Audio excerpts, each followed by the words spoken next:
Hi, guys. Welcome back to the Big Natural Podcast. Today, I sat down with Craig Fergola and we had so much fun talking about comedy, Maine. The first comedy show he ever went to was George Carlin, and he's just a really cool, real guy. And I feel like you guys are going to love him. I hope you enjoy it. I'm excited to have you on. I think you might have been one of the first people I saw perform when I first started doing comedy last year. Okay. And because I started at Creek, I just like went to an open mic and I really liked it, and then I kept going back. Like, Was that your first place you ever performed? Was the Creek? yeah, Yeah.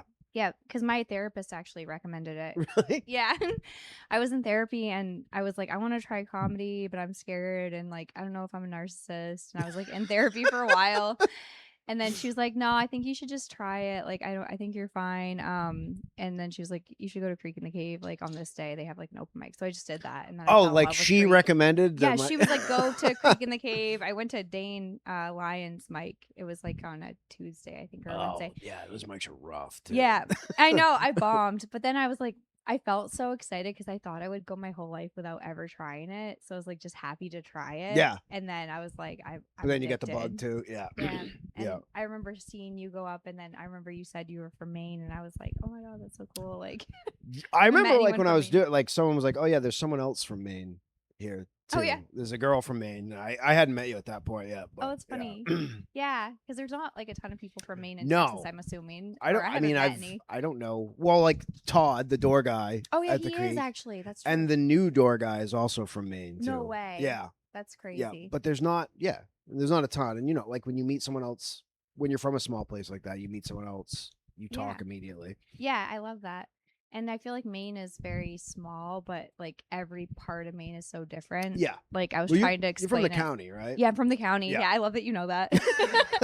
Well, because even like to other people from Maine, like the county's kind of its own Yeah. thing. No, I remember because I moved to Southern Maine Yeah. like when I was like 18 or 19, and I lived there for a couple years before I moved to Austin. But when I would tell people I was from the county in Southern Maine, they'd be like, "Oh my God, really? Like I can't believe somebody like you came out of the county." Like, Yeah, it's like it's its own world. It's really weird because I met a bunch yeah. of guys from Holton when I was in college, and they talk about boats like they were cars because they'd Yeah. take boats everywhere, or like snow machines in the wintertime. People would drive them like they were cars. They literally did. Yeah. Yeah, because in the county, like, there's all these snowmobile trails from the railroad shutting Yeah. down. Yeah. So you could like not have a license because you lost it from drinking, but you could go on your four-wheeler to any of the Yep. areas. Yep. So like a lot of people did That's me. that. I lost my license from drink. Oh, Well, you did? I lost my license from doing heroin and driving. Oh shit. But I also had a couple from drinking and driving too. But yeah, most Yeah. people I know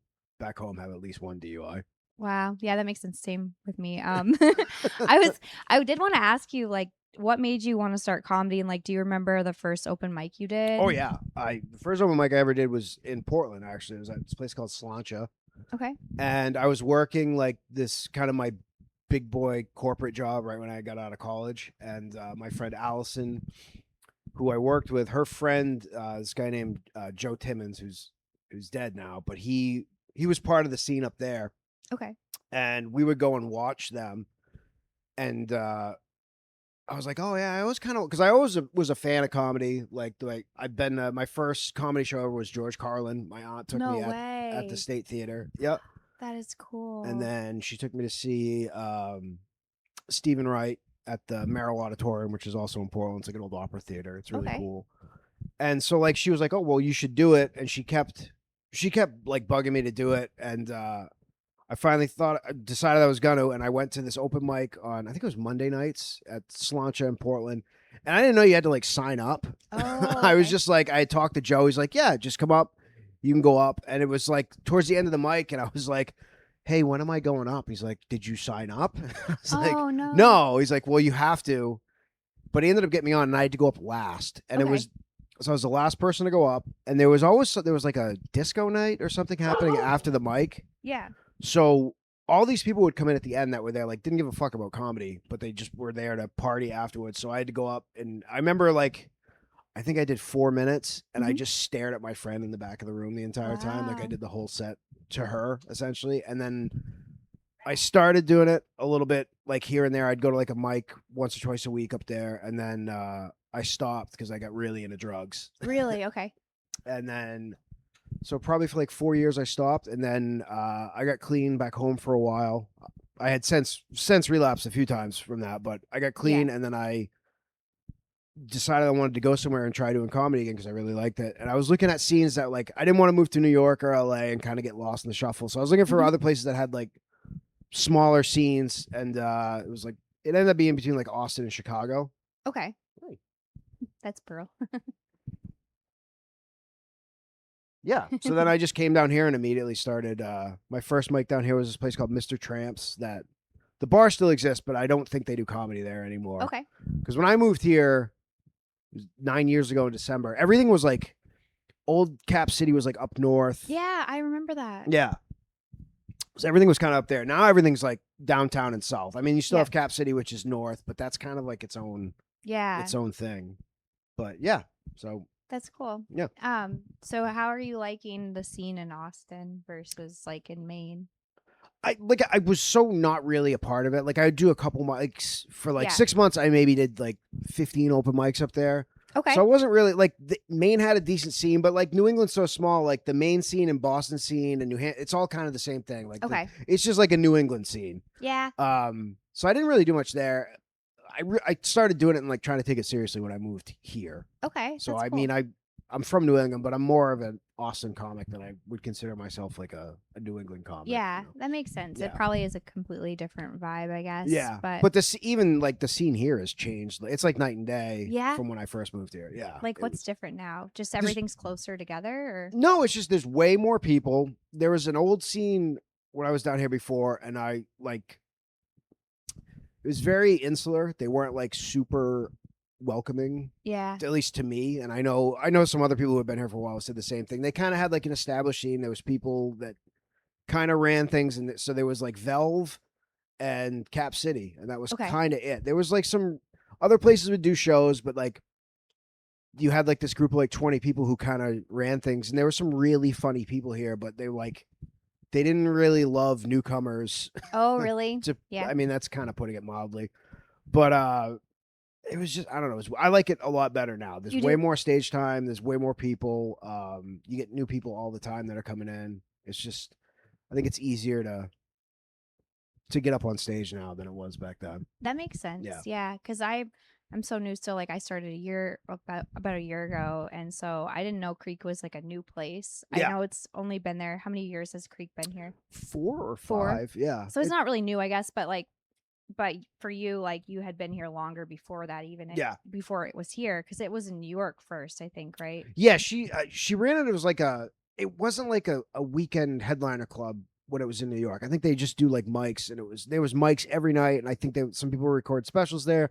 Okay. I'm pretty sure like Legion of Skanks started as a live podcast there. Oh, that's cool. And so she like Rebecca knows all of those New York guys because they almost all started there. Like, Mark Norman, Tim Dillon, all the Dan Soder, all those guys kind of started in doing mics at the Creek, and they've all since like blown up and become huge since then. But that's crazy.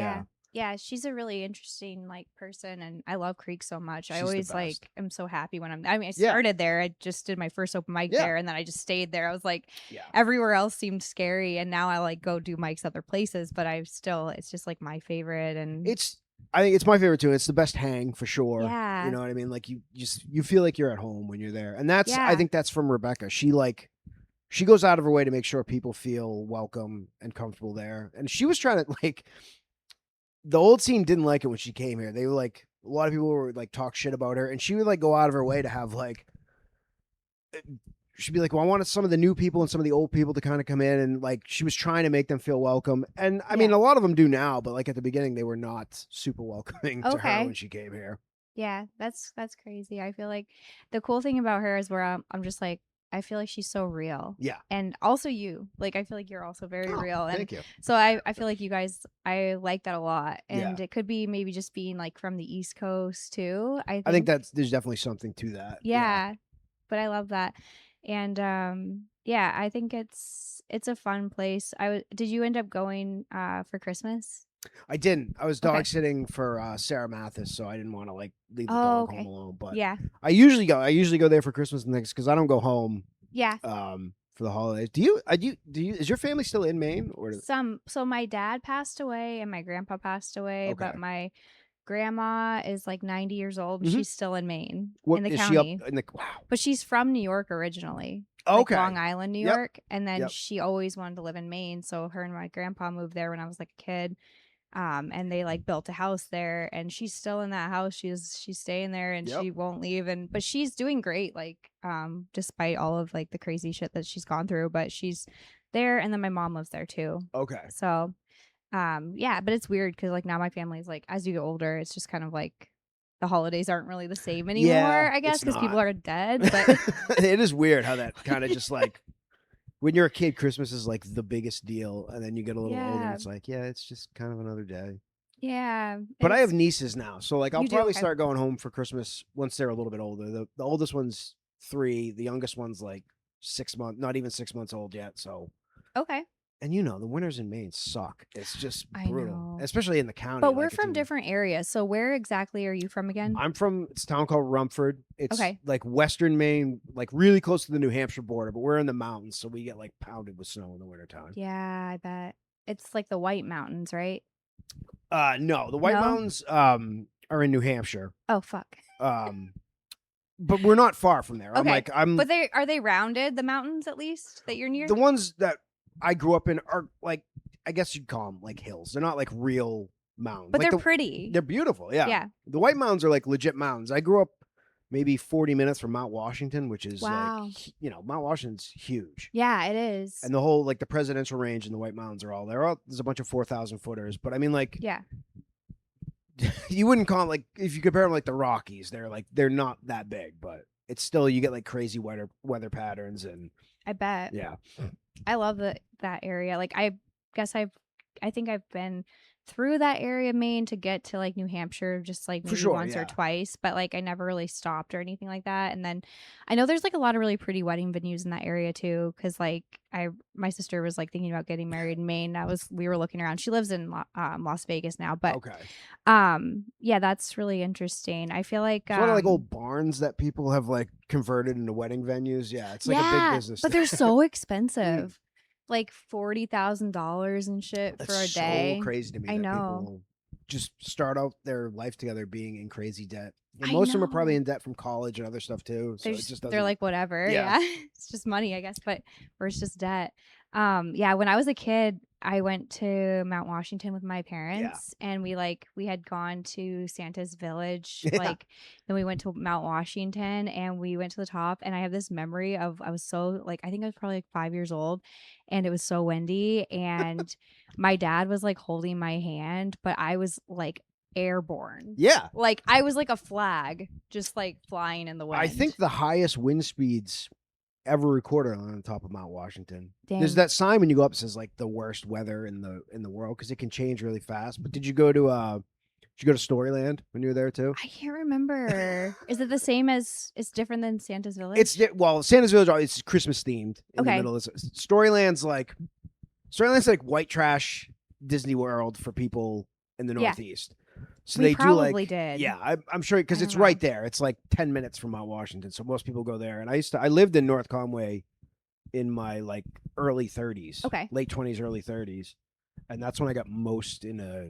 It was like my most addicted time in my life was when I Really? lived there. Yeah, because opiates are huge in New England. you know Yeah, what I they mean? are in Maine, like northern Maine Yeah. too, but like you were doing heroin, you said, or Yeah. different things? Yeah, no, it was. I mean, I started doing like perks, and then Okay. kind of moved on to that once when the oxy thing, when they made them so you couldn't snort them anymore, and they stopped like kind of just making them in general. Everyone kind of moved to heroin because it was cheaper, and Okay.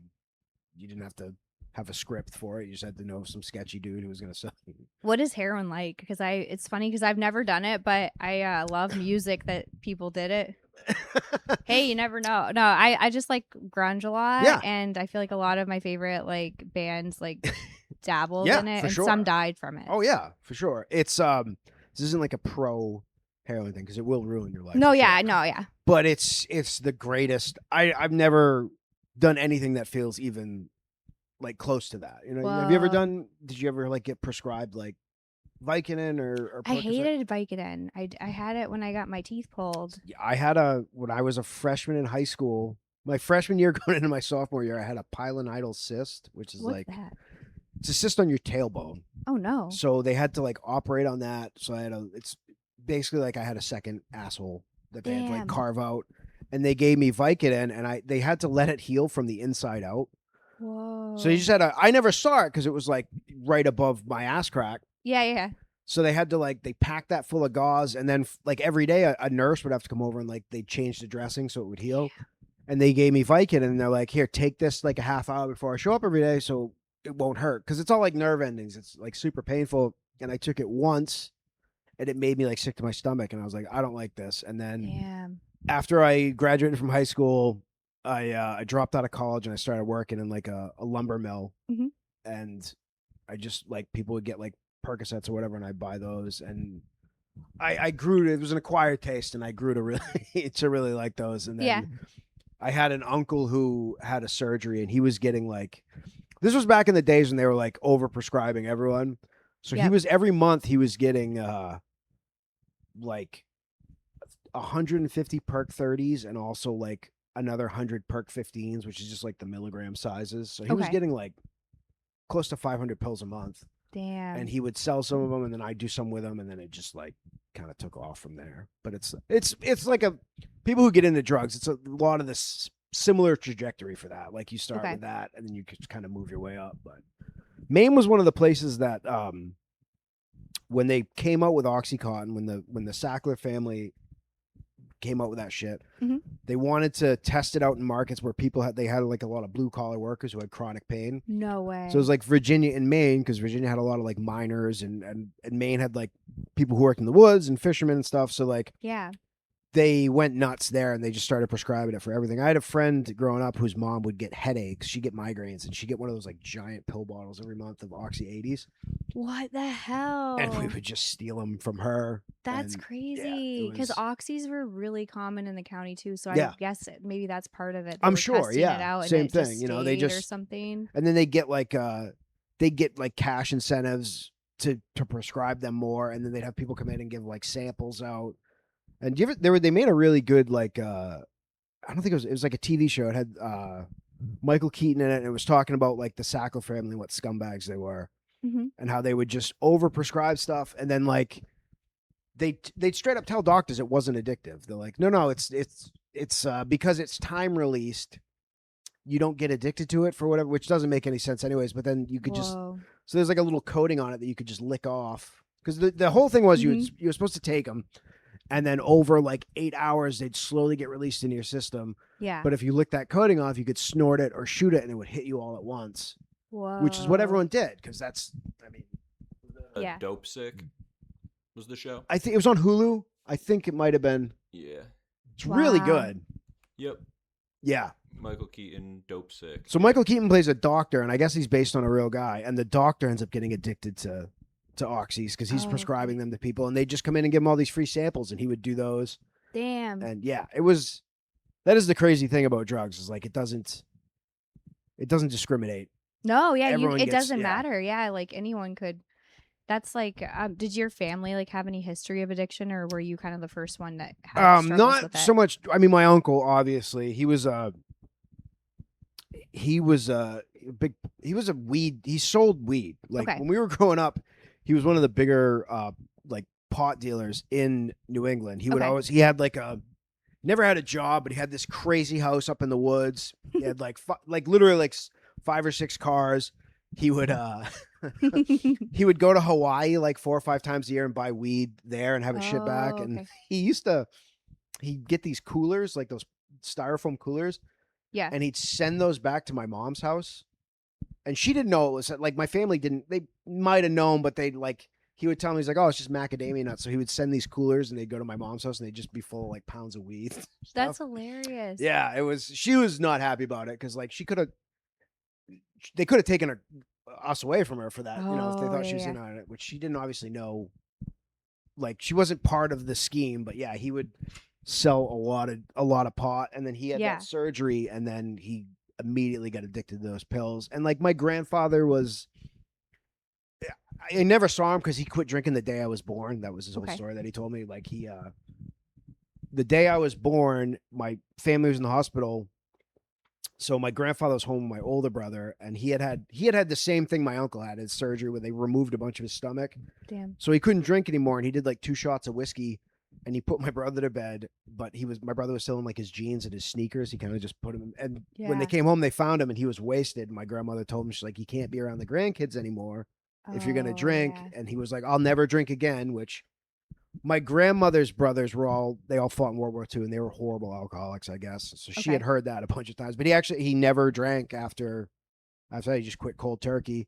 Damn. And then I have like my family, not so much my parents, but like my uncles all on my dad's side all like to drink and party, and Yeah. but not like drugs. I was the first one in my family to like get hooked on really bad, like narcotics. Yeah.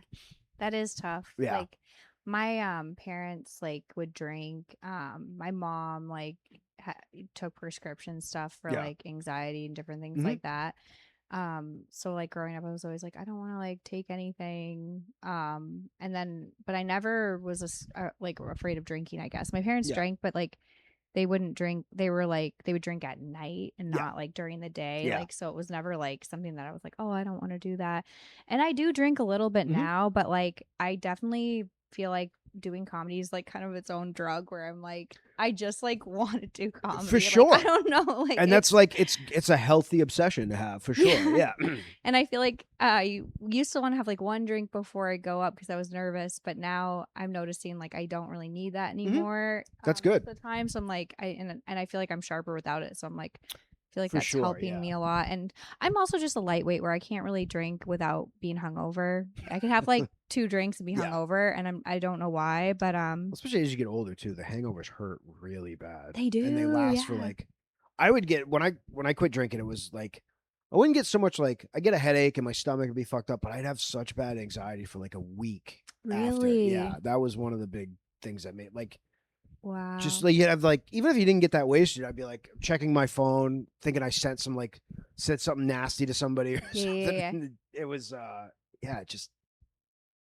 it fucking eats at you after a while. Yeah, it's kind of interesting how normalized it is because it's just common, everyone drinks, but like it Yeah. can like really fuck people up. Like it can make you angry. Yeah. It's addictive. You can die from like Mhm. quitting cold turkey. Yep. Like so I When feel we like see it's- you see I'm not going to mention any names because I'm not trying to call anyone out, but you see people that's like, oh, you've got a problem for sure, especially doing comedy because there's some people you'll see them come in a room, you're like, oh, here we go, and there's Yeah. some really bad. Yeah, it's interesting like the different types of comics with like substances because some are like I gotta drink before I go on, or Mhm. some are like I gotta get high before I go on, and I guess whatever you do a lot, you can get good at. Like, that's what I've heard is like if you're Yeah. always doing that, Yeah. you're gonna If you get your 10,000 hours of boozing in, yeah, then you'll keep. But so yeah, and I'm just like I don't know, my body's too frail to like really fuck with any of that. I do smoke weed a little and I like take edibles sometimes, but not really with yeah. Usually when going we're on playing stage. poker, you're Yeah, crushing a that's couple and I'm gonna edibles. stop doing that because every time I do that, I'm like I'm not good enough to get high and do it. Like I have to like be sober when I play you guys because otherwise I'm just like I get high and then I'm like, you know what? I know maybe this is a bad choice, but I'm just feeling like this is a good choice and it's never a good choice and you know it too. And like I remember one time we were playing poker and you walked in because you came a little bit later. We were at reminisce. Yep. And we were playing with these other guys that I had never played with before, except for maybe like Ramin. There was some other people I didn't Yeah. know, and like my chips were so high because I had just won a few hands, and then like these guys sitting there thought I was good, and then you walked in and like you looked at everything, and they were like, "Yeah, she's raping us," and then you were like, "Oh yeah, I'm not worried," and like you sat down, and then you just like kicked my ass and took all my chips, and I was like, "Yeah, I had that coming." So, but yeah, I don't really know what I'm doing with poker. I'm trying to get better, and yeah, weed is not a good thing for me when I'm playing poker. But I think just in a social Yeah. setting, I like to get high because then I feel like I'm maybe less awkward, but I'm probably way more awkward, and it's like I do the same shouldn't thing. do I it. still like THC is the only thing I really fuck with. Yeah. Now, and I'll do like those 5 milligram like drinks or Oh, like you do? Yeah, I like yeah, those. I like those because they don't get me too because I'm like, oh, I'm probably being super awkward right now. I get in my own head where I like do I'm that too. over analyzing everything I too. say or do or the movements I make, and I'm Me like, too. oh, I look like a fucking idiot right now. Yes, me too. But like if I take edibles, it gets like I'll bite like the corner off of an edible Yeah. and do that, and then if I'm not feeling it, I'll do like another corner and kind of go from there. But it's like edibles. But I can't smoke. If I smoke, it gets me so paranoid and anxious. It's like I don't know. It probably doesn't look like anything, but I feel like I'm just sitting there. I'm like, oh, everyone's staring at me. Everyone thinks I'm a fucking Oh, idiot. that's funny. That happens to me sometimes if I get too high. Like, so It's the other day so awkward. I was at the Creek open mic, like the booked one on Sunday, and so I was hanging out. People were smoking, and then I do like to smoke, even though I don't smoke a lot. I do prefer edibles, but I got offered to smoke, and then Rebecca was there, and I was like, I've never done comedy high. I'm like about to go up. Should I do it? And she was like, I'm not going to tell you what to do. And I was like, and then I was like, well, I was like, only because you approve. And she was like, what? I never said I approved. She's like, you snake. I was like, I don't know. I just did that. Like, I felt like I'm very impulsive because of my ADHD, I think. Yep. So like, it's like, oh, I want to try it. And like, and I did try it, and I actually did okay, except I tried to do a new joke, and I shouldn't have done that. The middle I bombed, and then the other two I did okay. I was gonna 'cause I ask you knew how them. your set went after that. Yeah, I recorded it, and then Rebecca gave him shit. Like, she was joking. She was like, I was coming over here to make sure you weren't recording, because she knew like I was doing it for the first Yep. time. But I don't Yes, remember what I did. please do. Yeah. Well, when her new joke that she's talking about, it's about there being a save button on Instagram, and that being for people to jerk off to your pictures later. And like the punchline she meant to do was like, they should just call it the jerk off later button. But when she was high, she was like, yeah, the save button on Instagram, they should just call it the save for later button. Yeah, I kind of like that though. That's funny. Yeah.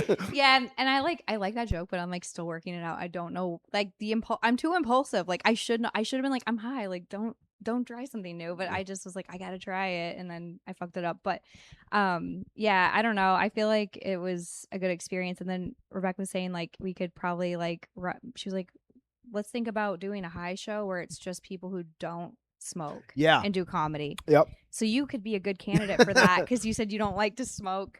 I wouldn't smoke. I've done Okay, so you do a gummy. I've done comedy high Okay. a few times, and sometimes I've had like, it's kind of like drinking. When I used to be the same way, but like, oh, I gotta have like 2 or 3 beers, and then I'm fine. You know, it takes the edge off, and you think you're doing really good, but then you go back and listen to the recording, and you're not like slurring your words, but you're like slower. You don't do as good as you think you do. Yeah. It's like when you're like playing pool. You know, like oh, when I have like if I have just like 3 or 4, I'm in the zone, I don't miss. But then if you have one more beer after that, you can't hit a shot to save your life. And I feel like comedy is kind of like that. But for me, I think just doing it sober is for sure the better way to go. But yeah, I think for me too, because I'm just like, I can be more in control, I guess, of what I'm saying. But I think it could be fun to just have a show for like the people that don't usually do it. Yes, and then that would be very we fun. just go up, and then we're just like, here we are, like getting stoned. And I think not doing it. Allison used to have a show where it was, I don't know if it's hers, but I know she used to Okay. do it a lot. But it was like you'd come out and do a set, and then they do a break. They do like a half-hour break where all the comics go back to the green room and then get high, and then come out and do another set after that. That's funny. So you'd see them like pre and post getting I like baked. that. Yeah. That's I think it was cool. at Vulcan. It was a good idea for a show. It seemed like fun. But this is cool too, where it's like you take people who don't Either don't smoke or don't Yeah. do comedy high, and Yep. then make them. Yeah. I was like, that would be very fun. Yeah, so that Because might you know that happen. someone's gonna have like a full-on panic attack. It'll on probably be stage, me. which would very fun. I did that one time at the Creek. Actually, they had those. Really? They were these drinks, but like, they make them without THC in them. They're for sure. Okay. I can't remember what they're called, but they.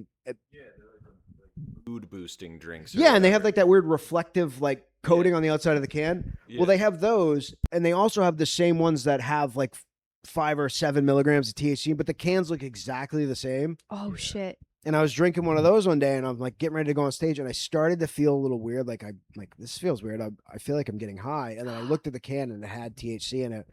And then I went up there, and I'm like, oh, I'm gonna I started doing a joke and I kind of stumbled over a word. So then I decided I was going to tell the audience what was going on. I did that too. And I kind of had like, not a meltdown, but I just started rambling because it wasn't working. So then I was like, oh, I guess I didn't explain it good enough. So I like started re-explaining what had happened. Shit. And they just didn't give a fuck is what, yeah, okay, whatever. Just do your time. And I'm like, no, but what you guys don't get is I thought there wasn't weed in this, but there actually is weed in it.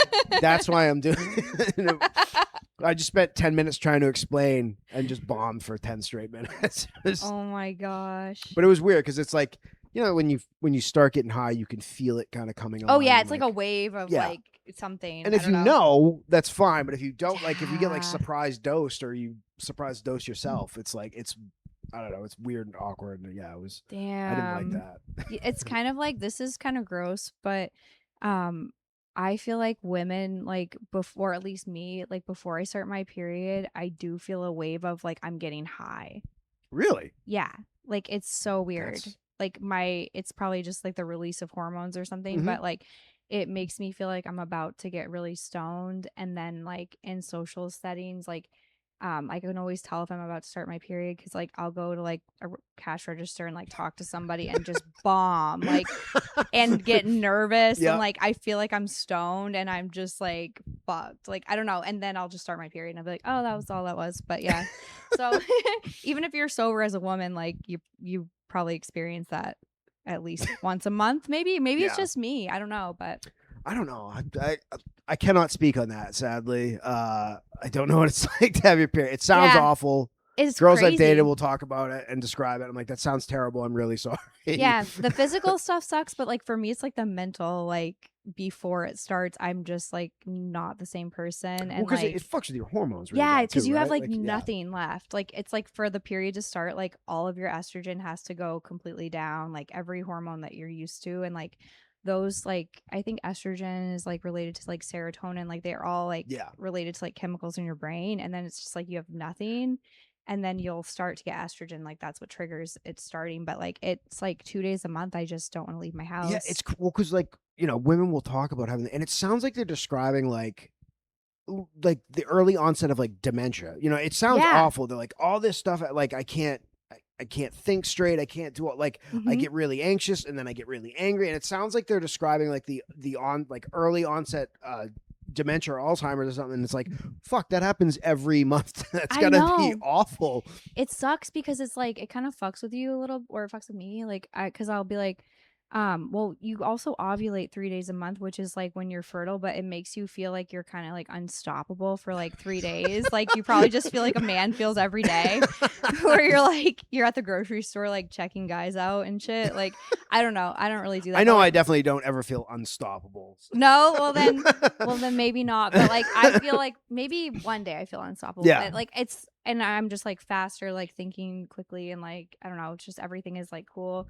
And then the next day after that ends, it's just like a complete like you just plummet, like your ego gets checked so fast. Oh yeah, like that sounds so bad. And then and then that is a whole thing too. But yeah, it's like it's a weird like your ego dies every month. Like your ego literally fucking dies every month. And well, then it's like you get to then you have not a hysterectomy, but like whatever that is when you stop. You don't have periods anymore, and then it's like, oh well, that seems like it would be great, such a relief. Then it's like, oh no, because then it's like, well, now I'm getting older. Now I can't identify as a woman anymore because my body doesn't do the things a woman's supposed to do, and it's like, it just sounds really awful. And some women, I feel like when they go through menopause, like menopause, that's the word I was looking for. No, yeah, I know. Like I'm terrified of that, like because I'm fucked just from like PMSing, but like. Some women like get really like sweet after menopause, I feel, and then some like get kind of like angry, and I'm like, which kind am I gonna be? Yeah, or I see some get like both, right? Like it's and it depends on the day. It's just up and down because your body's just like betraying you. Yeah, but I think men too. Like I've heard men, like there is something that happens at like a certain age for men where their brain. Like something in their brain switches, and I don't remember what it's called, or maybe a hormone shift. Yeah, it happens at 13. No, it happens like it happens at like 50 maybe, and it makes men more what's it called? grumpy. No, I don't know. I could be wrong. It's just There's like you have less testosterone when you get like up into that maybe age, it's just the and like, Yeah. testosterone. I've heard like, there's not like like a a switch literally that a. flips. That's kind of gradual. You should look it up because I Alright, think I'll there look it up. is. I think there is.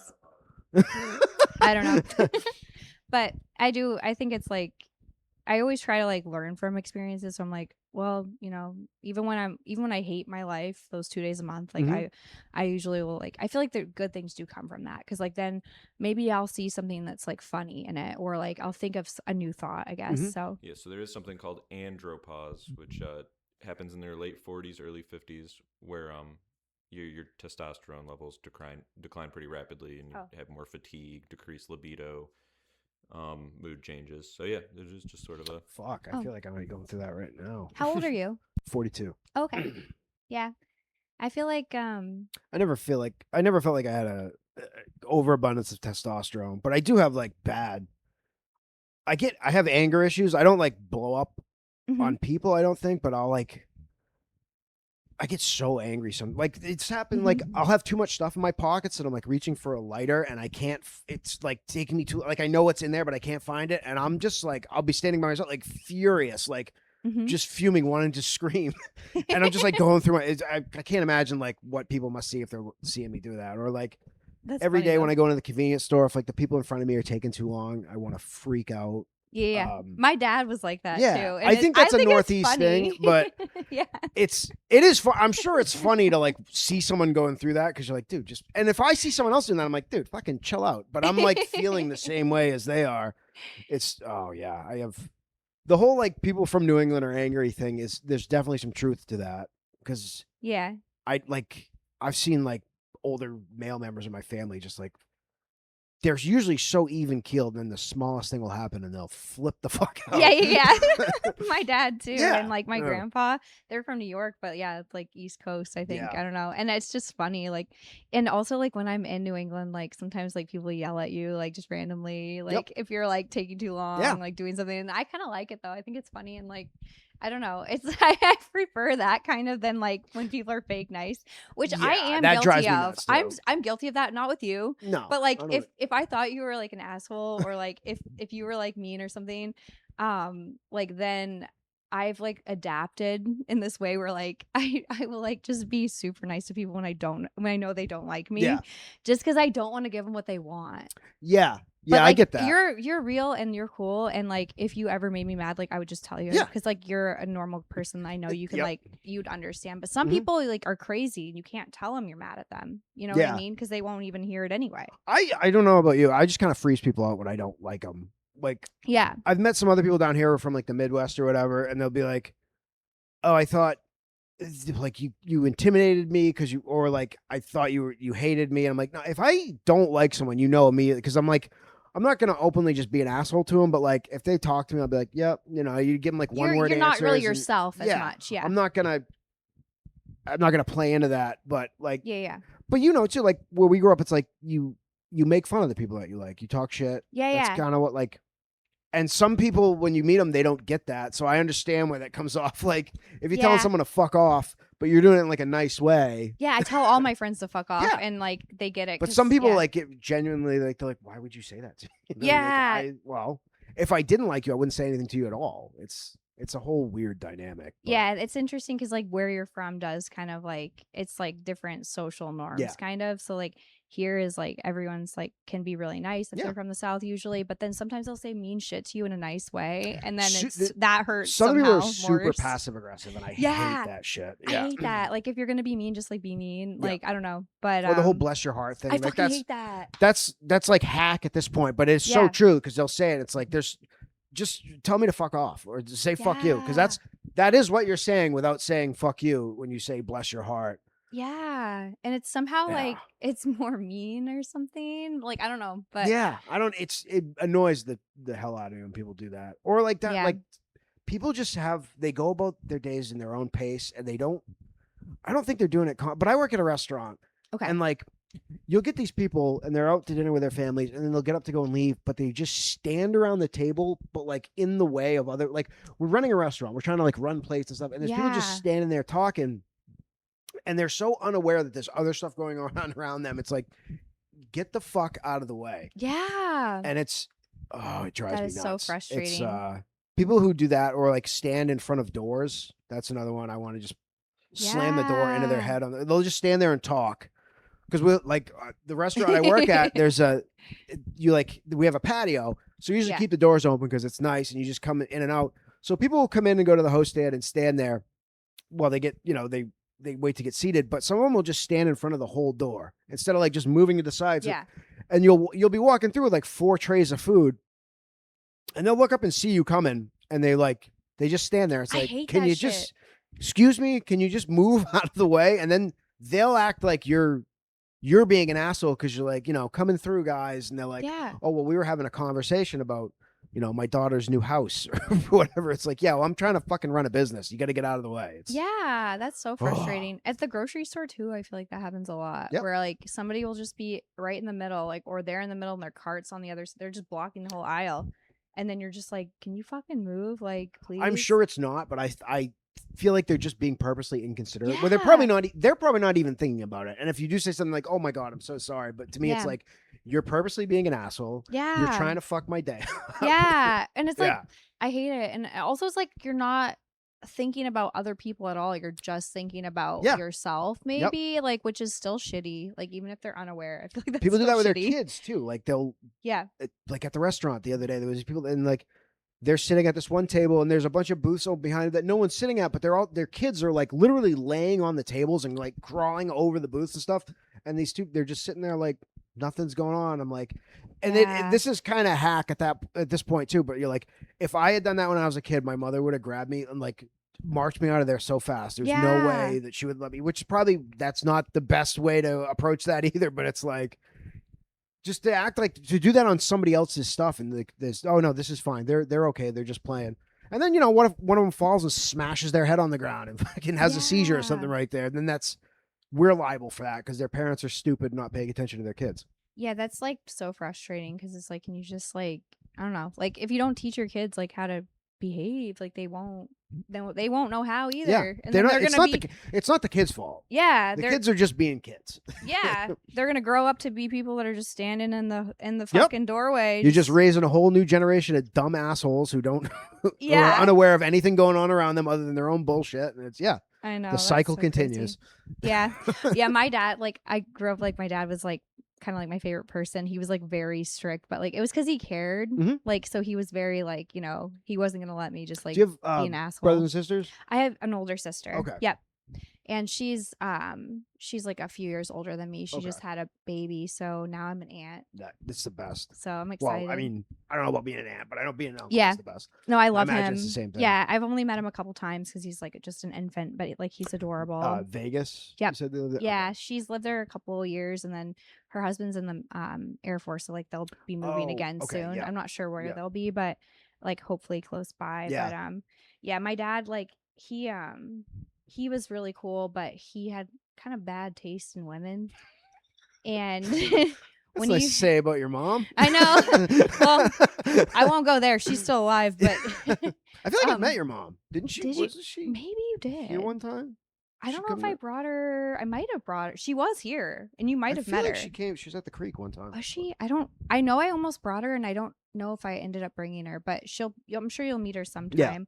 But like my dad, when he was dying, he was with this woman, and they had been dating a couple years, Mhm. and he had pancreatic cancer, and Oof. so like it's really quick when you have that. Yeah. But he was like not really himself. He was himself, and he was super smart, and like we couldn't really tell that he wasn't fully there. Yeah. And for like the last couple months, and so he actually ended up marrying this woman when he was not. He only lived maybe a month longer after that. Yeah, that seems kind of predatory on her part. I to do- know. yeah. And like so then as he's dying, he was on morphine, which he needed because like he was For in sure. a lot of pain. Yeah. And like so anyway, we were just like giving him tons of morphine. But she was just very like toxic and kept doing all this toxic shit, like Yeah. saying weird shit, saying she was jealous of my sister and and like I took her outside because I was just like, you can't be in this room like being a bitch. And Yeah. so I took her outside and was like, hey, I just want to let you know, like, you're really upsetting me. Like, I want my dad to like have a healthy like, environment to be in right now, Yeah. and like, he can't Also, talk the and guy's dying. Don't make shit about you. yeah, it You was know what I fucked mean? up. Like, Yeah. And she did not hear it, and she also was so happy. I could tell that I was upset. Like her eyes like were glistening with joy. And so mm, after that, like I've had a hard time like telling people when they're upsetting me, if I feel like they're crazy. yeah. If they're not crazy, then I can be like, "Hey, you're upsetting me," because I know like, they understand. But now I'm just like, if they're crazy, I'm just going to yes them to death and Yeah. ignore it. But that kind of like fucked me up with, because I used to be more explosive on people. I see. I never have that because growing up, my mom was very like explosive, I guess. Yeah. And so like that would like even now like when I'm dating women, like if they're fighting and they're going like I just kind of shut down. I'm like, yep, okay, because I Yeah. used to like it's weird. It turns me into like a little kid again, where I'm like, oh, mommy's mad at me, and I'm just kind of like, Oh, yeah, really? Yeah. yeah, and I just won't engage, which Yeah. very often the women I date pisses them off even more because they want to fight. I'm like, Yeah. I'm not into this at That all. makes sense. Yeah. Well, was your dad like around, or did Yeah, he? my mom and my dad are still together. Oh, okay. But my dad's like, I don't know how your dad was, but my dad's super quiet. Like Oh, okay. he never really said too much of anything. For me, Okay. my older brother, my younger brother's 10 years younger than us, and my dad has a very close relationship with him. But Yeah. I wouldn't say my dad and me and my older brother are close. Like it's one of those things like he loves you, but he wasn't gonna say that. My dad's I think he said I love you to me like maybe he does it now, but he like sneaks in at the end of a phone call when you're talking. Oh, He'd be like, okay. yeah, all right, yeah, yeah, and then he's just like, and the first time he said it, I was like, I had to call my mom back later. I'm like, is he dying or something? What's going on? Yeah. Is he God. sick? Because that just wasn't.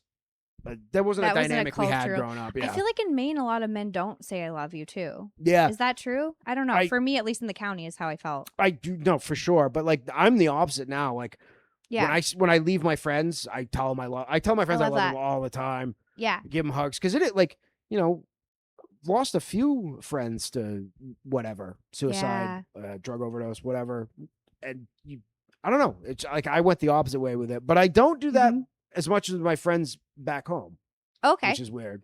That is Like fun. there, it's just like a handshake and maybe a hug, but here, like people hit like Aaron Carusi will call me and like Yeah. I'll be talking to him on the phone. And we'll be like, okay, bye, love you. And people are like, who are you talking to? I'm like, oh, this is my friend Aaron. like, I go so far the other way with it now, That's and I funny. like it. You don't know, like once you get older and you realize, like, when I'm sorry if this is getting morbid, but like you No, see you're good. someone, you say goodbye. That might be the last time you ever talk to Yeah, them. yeah, yeah. No, it's so true. Yeah. Like I feel like that too, Yeah. even because like you really never know, Yeah. and anything could happen to anyone, no matter like what their age or anything like Yeah. that. So, yeah, like my dad, like a year before he died, he was on the phone with his friend, and his friend had a heart attack and died on the phone. Yep. And it was like a work friend, but he didn't know his address. Like he didn't know, like, and he didn't even know that he died. So he just knew like the phone call didn't end and it was still on, and like he couldn't really hear what was going on. So he did Oh, he had a call heart the attack. And he's cops. on the phone with them. Yeah, literally. Oh, And wow. so it was crazy. And I think my dad had cancer at this time too, looking back, just like Mhm. on his balance and like different things. Sure. Like, but after that he was kind of fucked up from that, and he was like, well, I'm gonna be the next one. Like I can feel it. And he was like, Wow. but it was weird. And like he kind of never forgave himself for that. But I was like, he did everything he could do, and Sure. like he tried as much as he could, but like you just literally never know what's gonna happen. Yeah, when I was So, one of the earliest memories I have, I think I was in second or third grade, and it was so my youngest brother wasn't born yet, and it was me, my brother, and my dad, and then my dad's best friend, this guy named Dale. They worked at the mill together, and then Dale's son Mhm. went to a Harlem Globetrotters game in Augusta,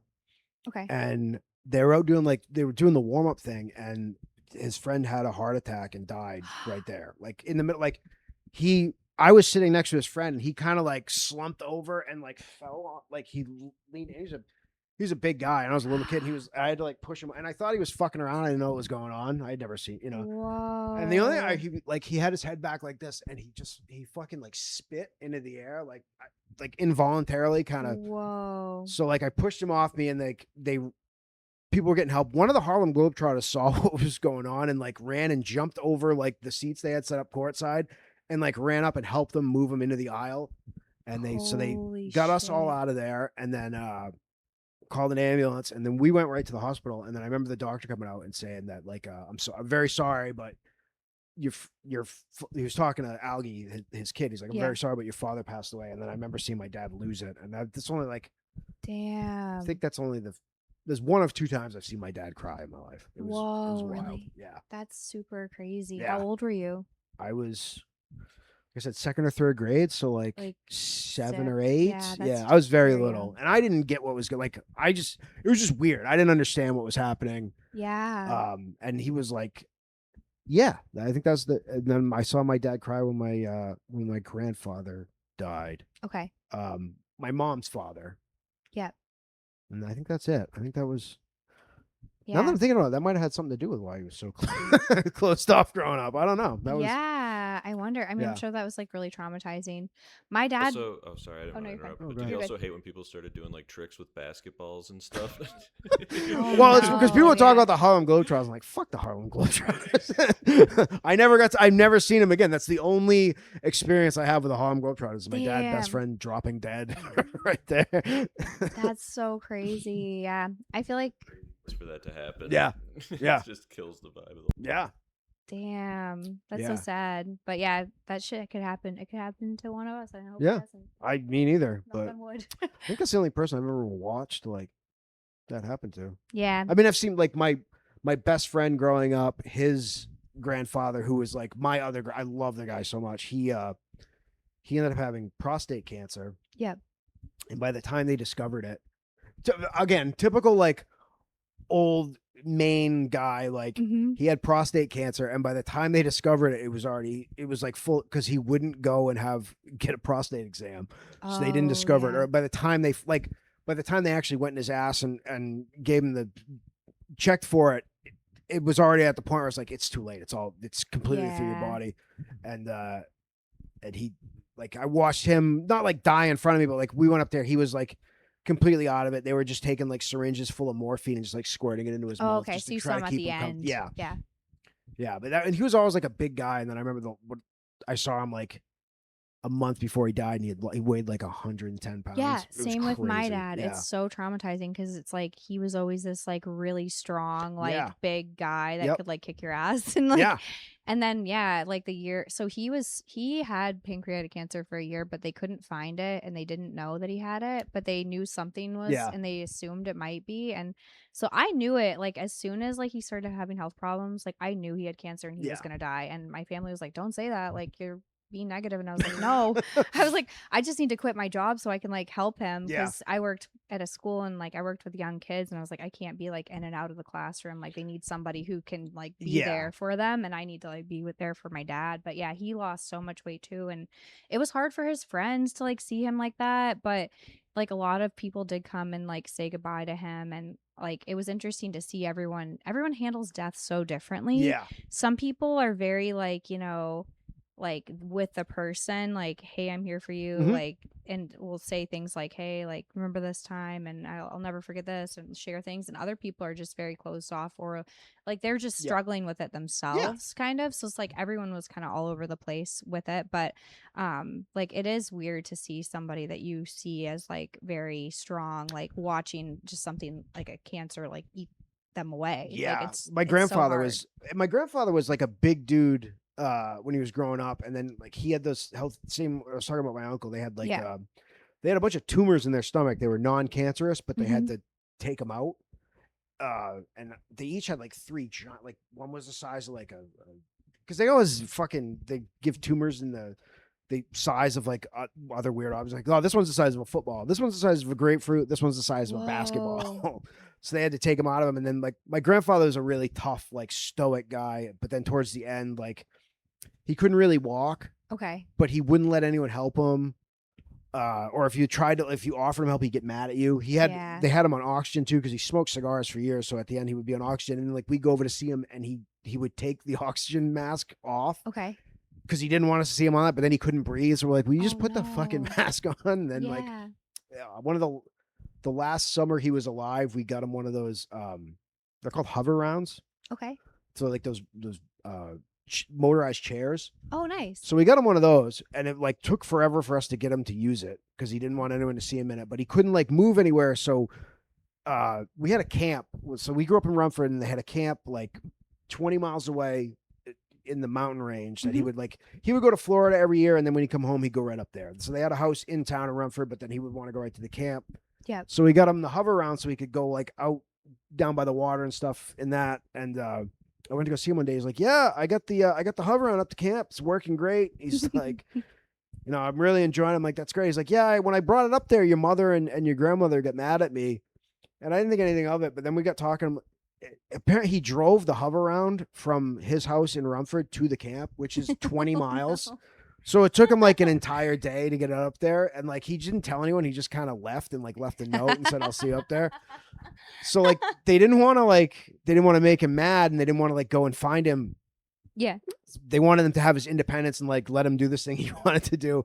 But the chief of police in the next town over called my mother. She's like, "Do you know your father's cruising up Route 17 right now in a motorized chair at like 3 miles an hour?" Oh my god. Because like people were calling the cops. They're like, "Is this some crazy old guy like driving this motorized chair down the side of the road?" These are like old country roads. Yeah. So there's no like shoulder. It's just like a white line and then it drops off into a ditch. Oh my god. Yeah.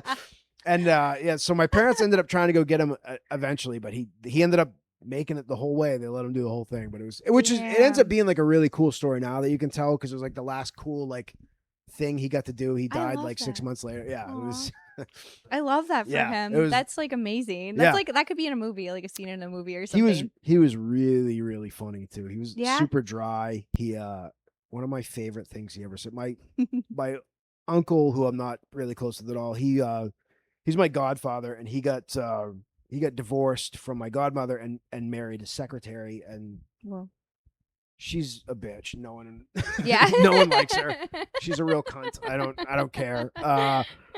But she was I was up at the camp with him and my grandmother one day, and they were talking because they're like wealthy white people, so their goal in life was to play golf in all 50 states, and they were doing it. So they bought a Prius to save money, and they were driving that around, and they play golf in all 50 states. And my grandmother's telling me about it. She's like, "Yeah, they got the Prius.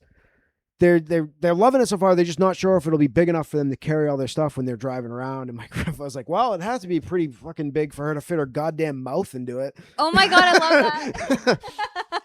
And like my grandmother was the sweetest woman ever, and like you could tell she was trying to. She's like, "Hon, that's so mean," but she was laughing too. It was She was a good one. That was my favorite thing. Or like that woman Gail would be at the house and like she'd be laughing about something. And she's like, most of the people in my family are like quiet. They all have good sense of humor, but they're not like loud, like, "Hey, look at me." And she was the opposite of that. She would laugh and like this big booming obnoxious laugh. Yeah. And she'd sound like a fucking like a hen. Said the hen, like, so she'd start doing that. He'd be like, "Go check under her chair. I think she just laid an egg over there." Oh my god, I love it. Yeah, he was really cool.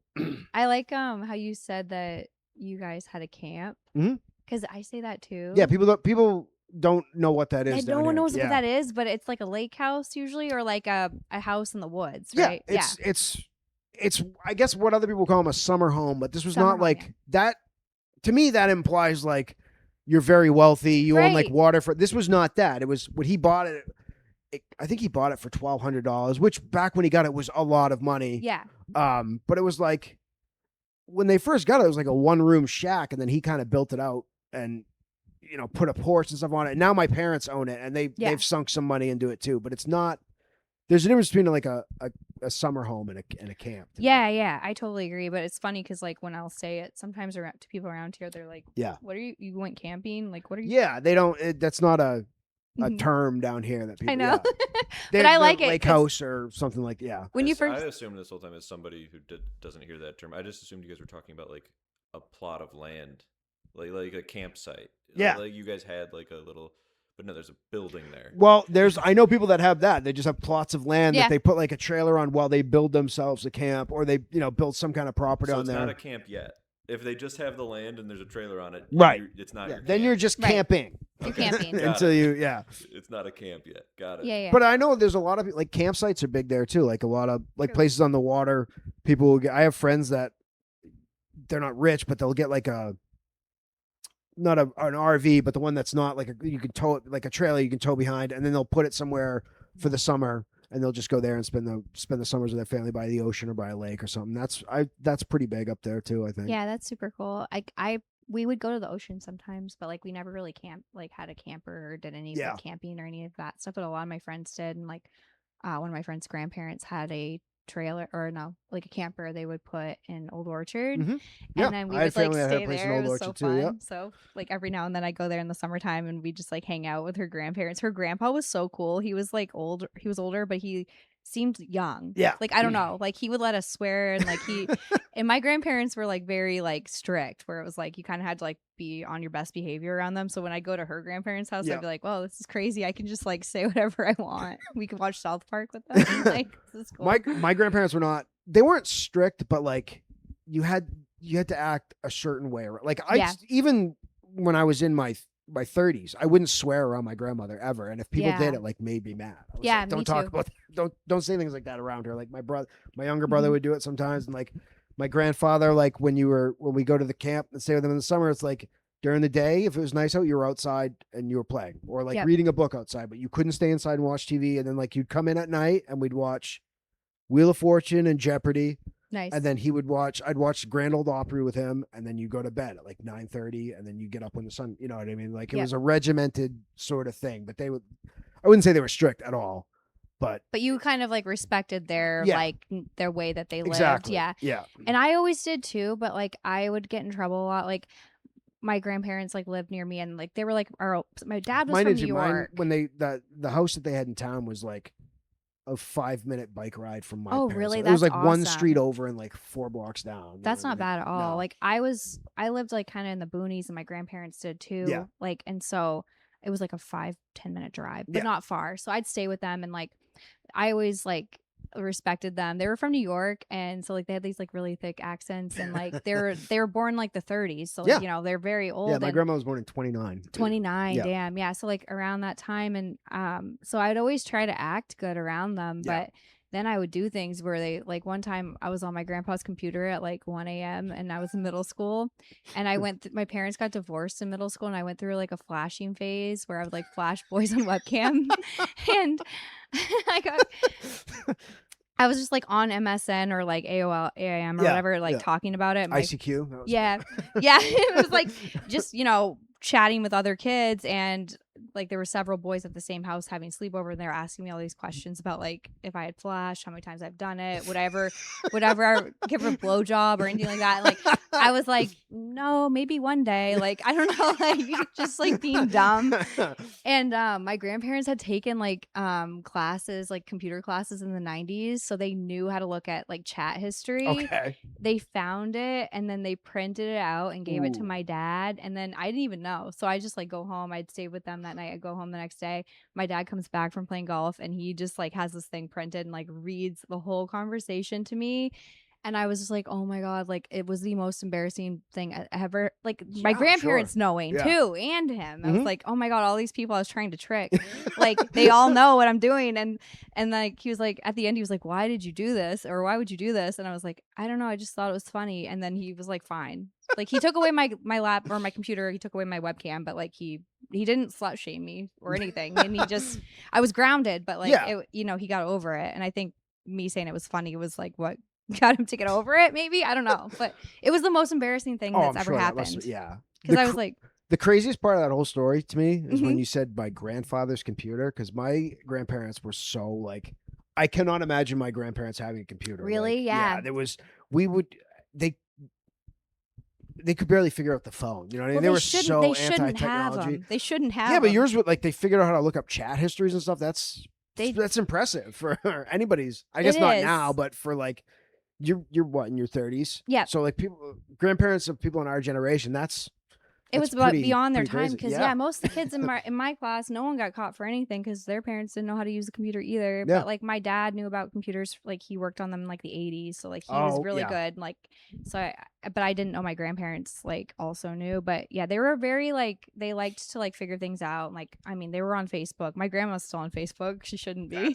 She should not be. That's wild. Yeah, she's on there, and I think once you get to like 45, you shouldn't be allowed on Facebook anyways. Yeah. So I deleted my Facebook because I didn't want to delete my grandma. So I was like, I'm just gonna delete I myself. was gonna say I would, but that's how I keep up with like family back home. You do, on yeah. Facebook. Yeah, but yeah, Facebook it's everyone's slightly racist aunts and uncles just posting the wildest shit. It's so true.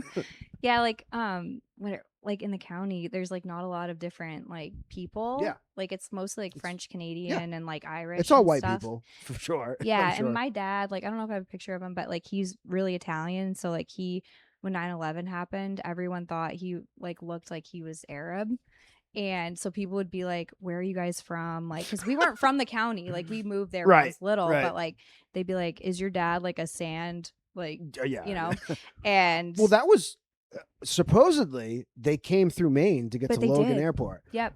And that was because they came down from Canada and they Yep. take Route 2. That was the story. And Route 2 goes right through my town. And then there was so many people like, I remember on 9/10, some Arabs came into the gas station and I'm like, no, they didn't. You guys are Oh my clearly just God, making. But yeah, that was like people like, oh, I'm pretty sure I met them that day, the day before when they were. I'm like, you definitely didn't. But people were like, yeah, saying shit like that. Like, oh yeah, I definitely saw them. Or apparently they went to one of the strip clubs in Portland the night before. No way. That I think is true. That's They funny. Went to, Was it oh my God, what's it called? Oh my God. not Divas, but it's in. It's Divas right on is the in interstate. Bangor. Oh, right. what? Divas is Bangor. Divas but is in Bangor. Portland yeah. is I can't remember. it's something that we have a Well, there's like a store I think here. there's only one. So There's only one, I think. Yeah. I've never been. Huh? No. Well, it could be, but I don't know. It looks like a few came up. Oh. I wish I If could you say the remember. name of it, I'll know it. The Kinky Corner? No. No. Rick's Cabaret is the #1. Party Girls? No. Oh, wait. We had a strip club in my hometown actually. Oh, really? DeConzo's was the name of it. Interesting. But it was like it might have closed. It's just showing yeah, I think it's probably a different name at this point anyways. So, but. like, P. Terry's is reminding me of it, but it's not P. Terry's. PT's. PT Show Place. Was That it? was the name of Yes, it. Yeah. okay. PT Show Place. All right. Yep. So apparently that they went there the night before.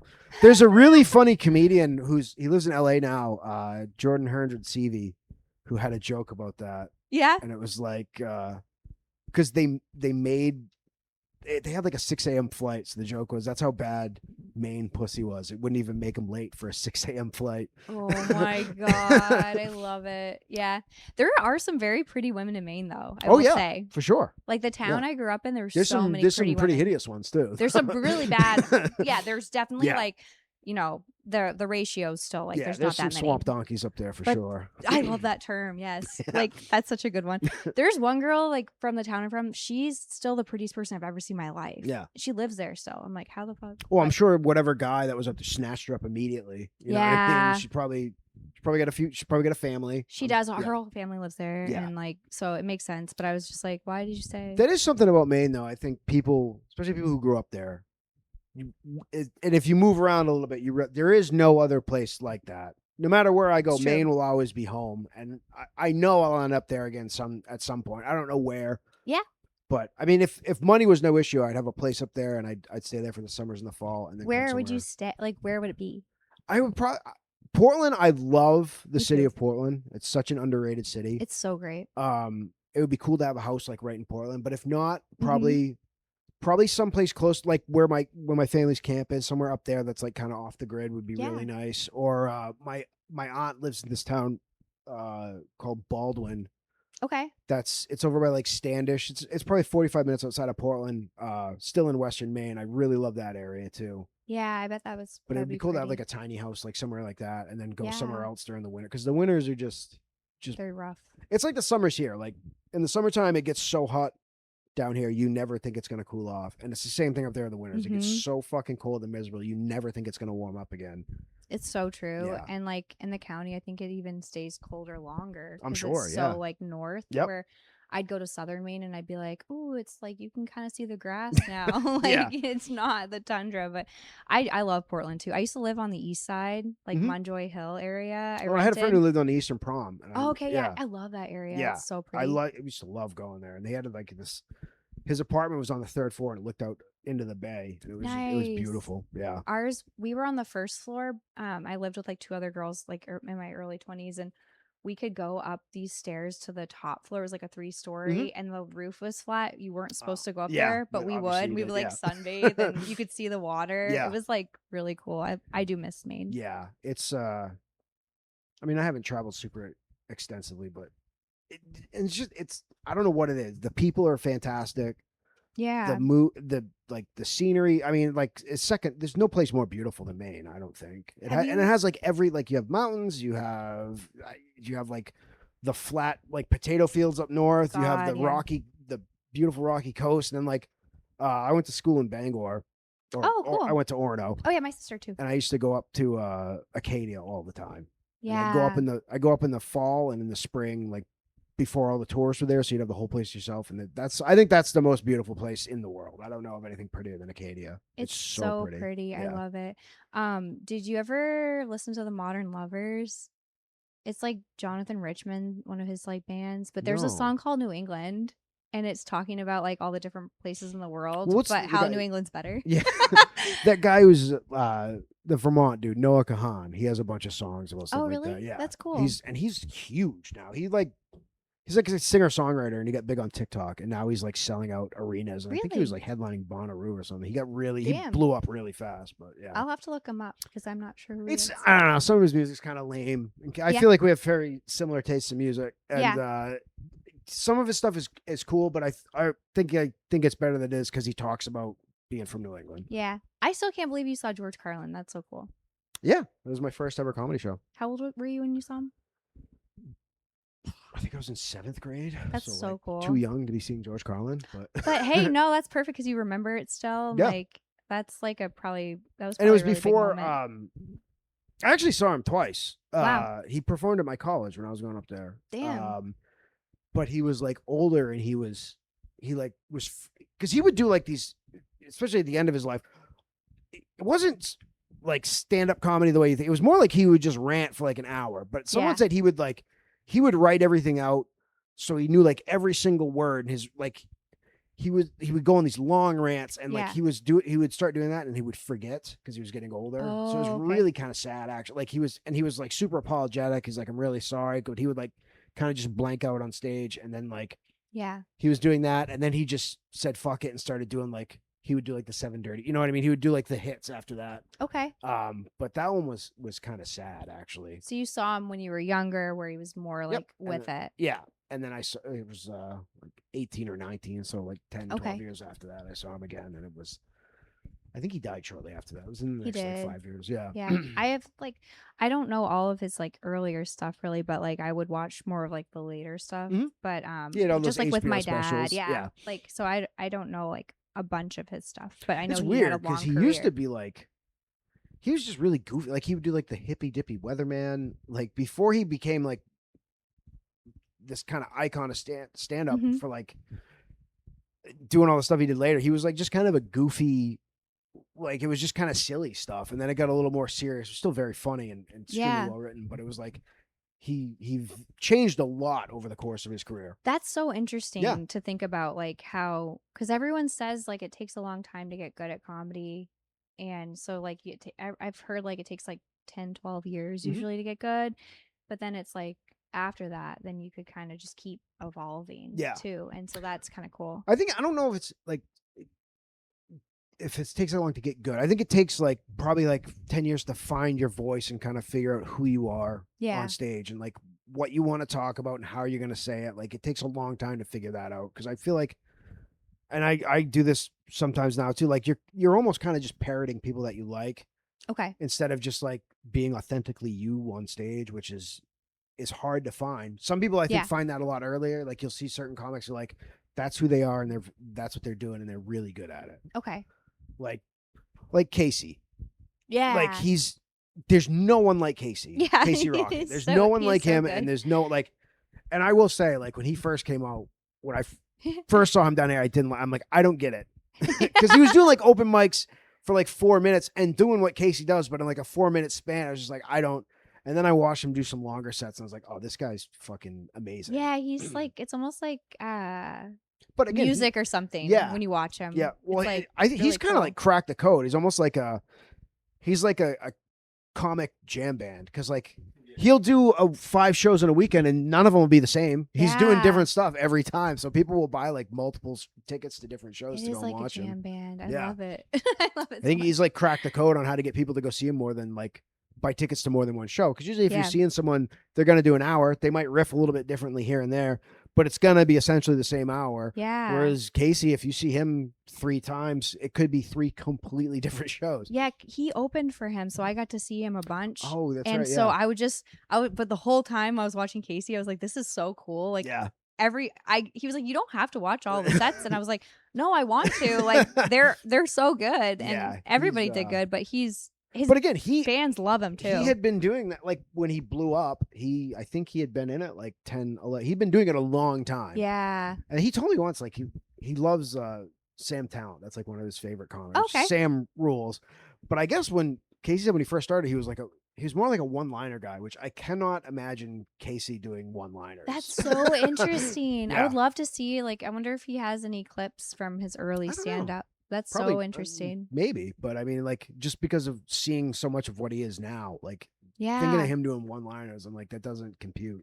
That's crazy. It was funny, like in the audience too, I noticed like a couple fans, like he would get ready to say a line and they knew it, like a song lyric. I was like, this is crazy. I'm like, it's an interesting, no one's like him. Yeah. And that's, I mean, because I think you want to be unique and be your own person. Yeah. And you don't want to be, I don't know. Few comics that are doing a little bit of Casey. Yeah, for sure. Really?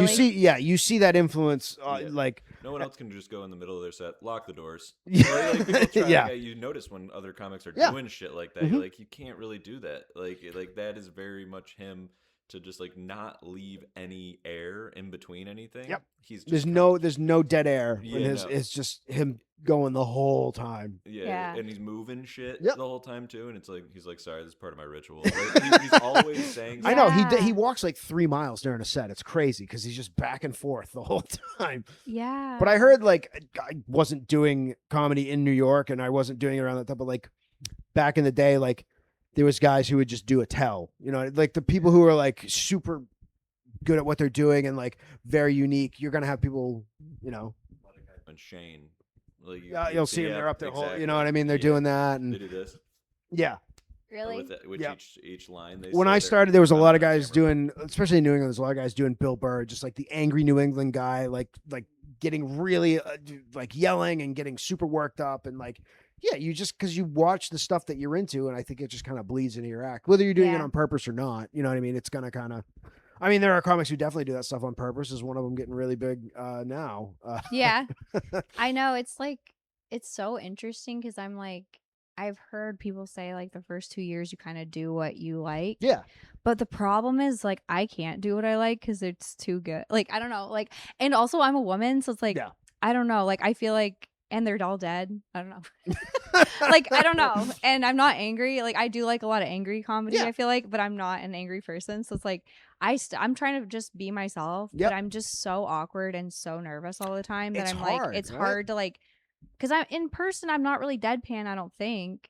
But I'm very deadpan on stage right now. Yeah. But Rebecca was like, "It's okay. Like, just do that for now, and like, don't rush it." Everyone's just like, Yeah. "Don't rush it, and like, Don't- just yeah. keep doing it." Just write stuff that makes you laugh. Yeah, that's what I've been doing because I love to write. Even before I started comedy, like Mhm. I would just write all the time, like Yeah. little things I thought were funny or like kind of premises. And so like I have got so many notes of like shit that I could go back to if I need to. But I have to be better about that.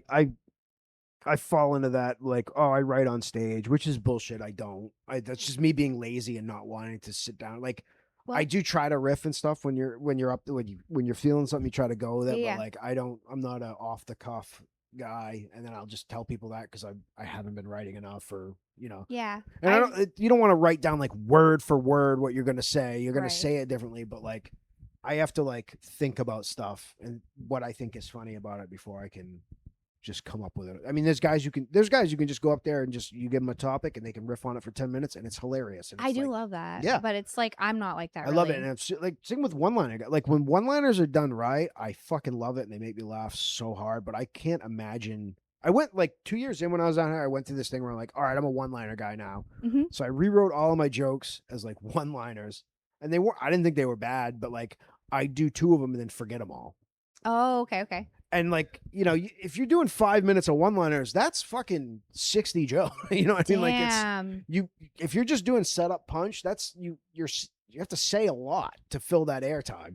It's I so never thought of hard. that. Yeah, I don't think I do. I have a couple one-liners, but mine are not really one-liners. Like, because Well, everyone's kind of doing one-liners, right? Yeah. You know what I mean? But like, because you're doing your setup and your punchline, and then doing a bunch of tags, but you're doing a lot of other stuff too. I mean, Yeah. I don't know too many pure one-liner comics in Austin. Yeah, there's not a ton. I think just first person that comes to my mind is Law. Oh yeah. Like he pretty much, Law.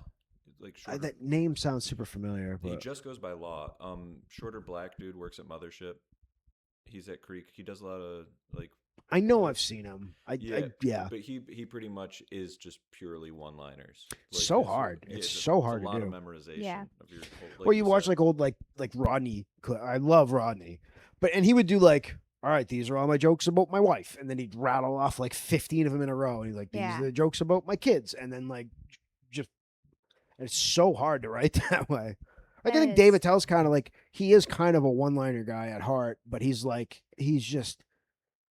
He'll hit you with a one-liner and then he tags it out like 14 different times, and like it just gets funnier every time. It's crazy how good that guy is. That is crazy, and like I do want to watch more of his stuff. I have seen some of it. He doesn't have a lot of stuff out there to watch. Okay. He's been you just got to go see him live, and it's like I went and saw him at Cap City. Nick Roche and I went shortly before he passed. Yeah, and it was like your sides hurt. It's crazy. It's almost like mass hypnosis in the room because like.